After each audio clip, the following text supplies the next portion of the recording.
आखिर मरते हुए शकुनी ने दुर्योधन को कौन सा सच बताया? दोस्तों, महाभारत में मरते समय शकुनी ने दुर्योधन से ऐसा क्या कहा जिसे सुन वह चौंक गया। महाभारत में शकुनी का चरित्र जितना रहस्यमयी है उतना महत्वपूर्ण भी है। शकुनी जिसने अपनी चालाकी, अपने षड्यंत्र, अपनी बुद्धि और प्रतिशोध की भावना से पूरे कुरुवंश को भस्म कर दिया। उसके जीवन का अंत भी एक गहरी सीख छोड़ जाता है। जब शकुनी महाभारत के युद्ध में अंततः भीम के हाथों मारा गया, उससे पहले उसने दुर्योधन से जो बात कही वे केवल अंतिम शब्द नहीं थे बल्कि ऐसे व्यक्ति की स्वीकारोक्ति थी जिसने अपने जीवन का उद्देश्य केवल बदला माना था। कुरुक्षेत्र की भूमि पर रक्त की नदी बह रही थी। आकाश में सूर्य अस्त होने को था। चारों ओर मृत्यु की गंध फैली हुई थी। महाभारत का युद्ध अब अपने अंतिम पलों में था। कौरव सेना टूट चुकी थी। भीम ने अधिकांश योद्धाओं को मार डाला था। अब केवल कुछ योद्धा ही शेष बचे हुए थे। दुर्योधन, कृपाचार्य, अश्वत्थामा और गांधार का राजा शकुनी। शकुनी जानता था कि अब अंत निकट है। उसकी आंखों में थकान थी, परंतु दुर्योधन को बचाना और अपने प्रतिशोध की कथा को पूरा करने की जिद उसके अंदर अभी भी जिंदा थी। रात्रि का समय था। युद्ध के मैदान के एक कोने में दुर्योधन और शकुनी खड़े थे। चारों ओर मृत शरीर पड़े थे। हवा में दर्द की चीखें घुली थी। दुर्योधन ने शकुनी की ओर देखा और कहा, मामा, अब सब समाप्त हो गया। जिनके बल पर मैंने यह युद्ध लड़ा वे सब मर चुके हैं। मेरे भाई, मेरे सेनापति, मेरे गुरु सब चले गए। अब केवल हम बचे हैं। क्या यही तुम्हारी चालों का परिणाम था? क्या यही वह विजय थी जिसका तुमने मुझसे वादा किया था? शकुनी की आंखों में गहरी उदासी थी, परंतु उसके होठों पर एक हल्की मुस्कान भी थी। उसने कहा, याद रखो दुर्योधन, मैंने तुमसे कभी विजय का वादा नहीं किया था। मैंने तुम्हें केवल वो रास्ता दिखाया था जिस पर चलकर तुम अपना भाग्य खुद तय कर सको। मेरा उद्देश्य कभी हस्तिनापुर का सिंहासन नहीं था। मेरा उद्देश्य केवल प्रतिशोध था और वह मैं पा चुका हूँ। दुर्योधन ने क्रोधित स्वर में कहा, प्रतिशोध? तुमने अपने प्रतिशोध के लिए मेरे पूरे परिवार को नष्ट कर दिया। मेरे भाई मारे गए, मेरे मित्र चले गए और अब मैं भी मृत्यु के द्वार पर खड़ा हूँ। क्या यही न्याय था? शकुनी ने गहरी सांस ली और कहा, दुर्योधन, जब मैं गांधार का राजकुमार था तब मेरा परिवार हस्तिनापुर की राजनीति का शिकार हुआ था। मेरी बहन गांधारी को जबरन अंधे राजा धृतराष्ट्र से विवाह करना पड़ा। मेरे 100 भाई भूख से मरे क्योंकि हस्तिनापुर ने हमें कैद में रखा।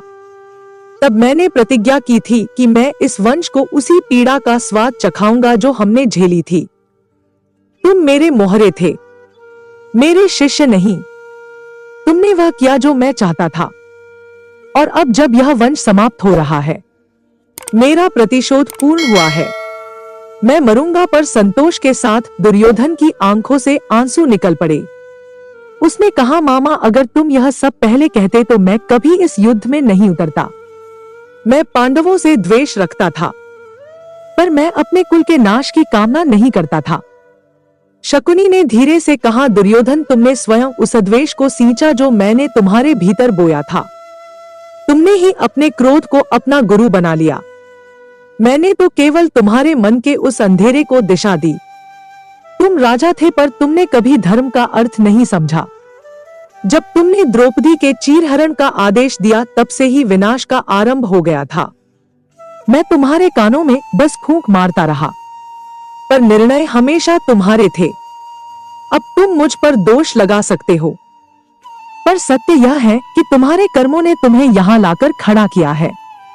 थोड़ी देर दोनों मौन रहे।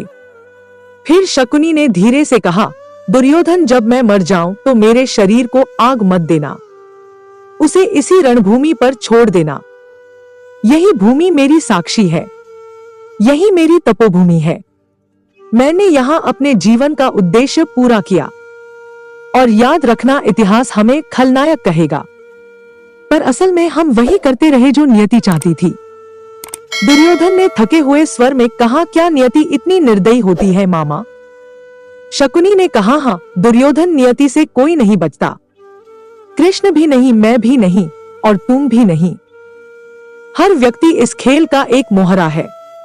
मैंने पासे फेंके पर पासे भी मेरे हाथों में किसी अदृश्य शक्ति से चल रहे थे। आज सोचो, अगर मैं नहीं होता तो क्या तुम वही दुर्योधन होते जो दुनिया जानती है?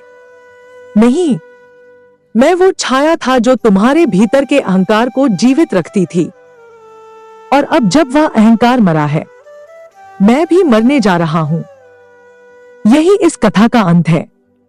इतना कहकर शकुनी ने दुर्योधन के कंधे पर हाथ रखा। उसकी आंखों में अब कोई छल नहीं था, केवल थकान और संतोष था। उसने धीरे से कहा, अब तुम जाओ, अपने अंतिम युद्ध की तैयारी करो। तुम्हें अकेले लड़ना है। मैं अब इस धरती पर अधिक देर नहीं रुक सकता। सुबह जब युद्ध आरंभ हुआ, भीम ने शकुनी को चुनौती दी। शकुनी जानता था कि उसका अंत निश्चित है, पर उसने रणभूमि में कदम रखा। भीम ने अपने गदा प्रहार से शकुनी को घायल किया। मरते हुए शकुनी ने आखिरी बार आकाश की ओर देखा और बोला, हे विधाता, तूने मेरा खेल पूरा किया। अब मैं विश्राम कर सकता हूं। दुर्योधन दूर खड़ा था। उसने शकुनी को मरते देखा। उसकी आंखों से फिर आंसू बह निकले। वो समझ गया था कि उसका मामा केवल एक व्यक्ति नहीं था, बल्कि एक विचार था। वो विचार जो बदले की आग में जलकर सब कुछ भस्म कर देता है। आशा करती हूँ यह कहानी आप लोगों को अच्छी लगी होगी। अच्छे लगे तो लाइक करें, अपने दोस्तों के साथ शेयर करें, मेरे चैनल को सब्सक्राइब करें और कमेंट में जय श्री कृष्ण अवश्य लिखें। कहानी सुनने के लिए बहुत बहुत धन्यवाद। मिलती हूँ एक और नई कहानी के साथ।